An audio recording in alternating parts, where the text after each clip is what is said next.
તો અમે લોકો આવે છે ડીમાર્ટ રાતના 9:30 વાગે અને એ બી ભાગતા ભાગતા અને કેમ એ જુઓ શું લેવા આવ્યા। તો તમે આટલા વાગે રાતના કેમ આ લેવા આવ્યા? ગેસ જતો રહ્યો ગાઈસ, અને આ લોકો ચા પીવા માટે સ્પેશિયલ રાતના આટલી ઠંડીમાં દોડ્યા છે। શું લેવા? તો ગાઈસ જુઓ, ગુજરાતીઓને ચાની કેટલી પેલી હોય છે કે અત્યારે રાતના ઇન્ડક્શન લેવા આવ્યા છે, ગેસ જતો રહ્યો છે। गाइस ना शूज ना ठकाना છે कि नहीं, चड्डा पैंट ना।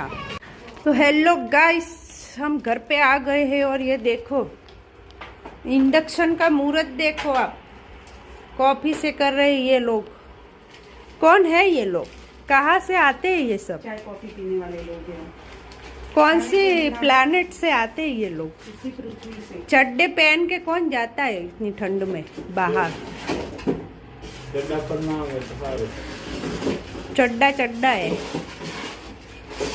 तो आज का खर्चा देखो, 6,000, 3,000, और अभी तो रुको,